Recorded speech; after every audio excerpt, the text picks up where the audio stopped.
एक समय की बात है, ब्रह्मा आदि देवताओं ने पुष्प आदि विविध उपचारों से महेश्वरी दुर्गा का पूजन किया। इससे प्रसन्न होकर दुर्गति नाशिनी दुर्गा ने कहा, देवताओं, मैं तुम्हारे पूजन से संतुष्ट हूँ। तुम्हारी जो इच्छा हो मांगो, मैं तुम्हें दुर्लभ से दुर्लभ वस्तु भी प्रदान करूंगी। दुर्गा का यह वचन सुनकर देवता बोले, देवी, हमारे शत्रु महिषासुर को, जो तीनों लोकों के लिए कंटक था, आपने मार डाला।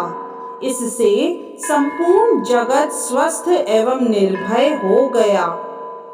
आपकी ही कृपा से हमें पुनः अपने अपने पद की प्राप्ति हुई है। आप भक्तों के लिए कल्प वृक्ष हैं। हम आपकी शरण में आए हैं, अतः अब हमारे मन में कुछ भी पाने की अभिलाषा शेष नहीं है। हमें सब कुछ मिल गया, तथापि आपकी आज्ञा है, इसलिए हम जगत की रक्षा के लिए आपसे कुछ पूछना चाहते हैं। महेश्वरी, कौन सा ऐसा उपाय है जिससे शीघ्र प्रसन्न होकर आप संकट में पड़े हुए जीव की रक्षा करती हैं? देवेश्वरी, यह बात सर्वथा गोपनीय हो तो भी हमें अवश्य बतावें। देवताओं के इस प्रकार प्रार्थना करने पर दयामयी दुर्गा देवी ने कहा, देवगण सुनो, यह रहस्य अत्यंत गोपनीय और दुर्लभ है। मेरे 32 नामों की माला सब प्रकार की आपत्ति विनाश करने वाली है। तीनों लोकों में इसके समान दूसरी कोई स्तुति नहीं है। यह रहस्यमय रूप है, इसे बतलाती हूँ, सुनो।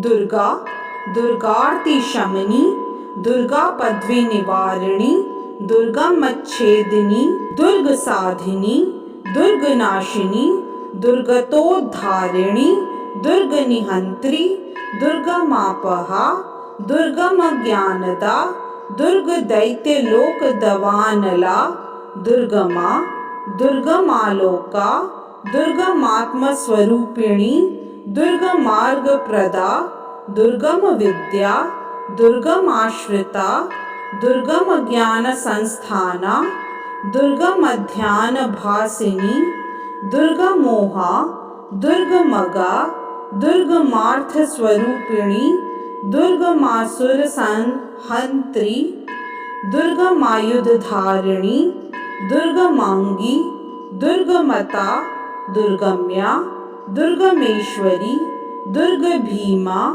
दुर्ग भामा, दुर्गभा, दुर्गदारिणी। जो मनुष्य मुझ दुर्गा की इस नाम माला का पाठ करता है, वह निस्संदेह सब प्रकार के भय से मुक्त हो जाएगा। कोई शत्रुओं से पीड़ित हो अथवा दुर्भेद्य बंधन में पड़ा हो, इन 32 नामों के पाठ मात्र से संकट से छुटकारा पा जाता है। इसमें तनिक भी संदेह के लिए स्थान नहीं है।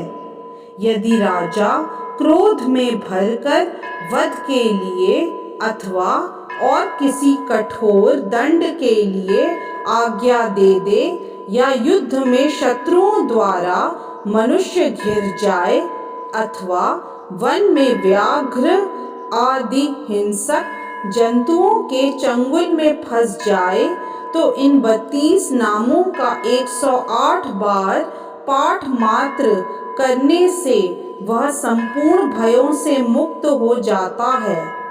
विपत्ति के समय इसके समान भयनाशक उपाय दूसरा नहीं है। देवगण, इस नाम माला का पाठ करने वाले मनुष्यों की कभी कोई हानि नहीं होती। अभक्त नास्तिक और शठ मनुष्य को इसका उपदेश नहीं देना चाहिए, जो भारी विपत्ति में पड़ने पर भी इस नामावली का 1000, 10,000 अथवा लाख बार पाठ स्वयं करता या ब्राह्मणों से कराता है, वह सब प्रकार की आपत्तियों से मुक्त हो जाता है। सिद्ध अग्नि में मधु मिश्रित सफेद तिलों से इन नामों द्वारा लाख बार हवन करे तो मनुष्य सब विपत्तियों से छूट जाता है। इस नाममाला का पुरश्चरण 30,000 का है। पुरश्चरण पूर्वक पाठ करने से मनुष्य इसके द्वारा संपूर्ण कार्य सिद्ध कर सकता है। मेरी सुंदर मिट्टी की अष्टभुजा मूर्ति बनावे, 8 भुजाओं में क्रमशः गदा, खड़ग, त्रिशूल, बाण, धनुष, कमल, खेट, ढाल और मुद्गर धारण करावे। मूर्ति के मस्तक में चंद्रमा का चिन्ह हो, उसके 3 नेत्र हों, उसे लाल वस्त्र पहनाया गया हो, वह सिंह के कंधे पर सवार हो और शूल से महिषासुर का वध कर रही हो। इस प्रकार की प्रतिमा बनाकर नाना प्रकार की सामग्रियों से भक्ति पूर्वक मेरा पूजन करे। मेरे उक्त नामों से लाल कनेर के फूल चढ़ाते हुए 100 बार पूजा करे और मंत्र जप करते हुए पुए से हवन करे। भांति भांति के उत्तम पदार्थ भोग लगावे। इस प्रकार करने से मनुष्य असाध्य कार्य को भी सिद्ध कर लेता है। जो मानव प्रतिदिन मेरा भजन करता है, वह कभी विपत्ति में नहीं पड़ता। देवताओं से ऐसा कहकर जगदम्बा वहीं अंतर्धान हो गई। दुर्गा जी के इस उपाख्यान को जो सुनते हैं, उन पर कोई विपत्ति नहीं आती। जय माता दी।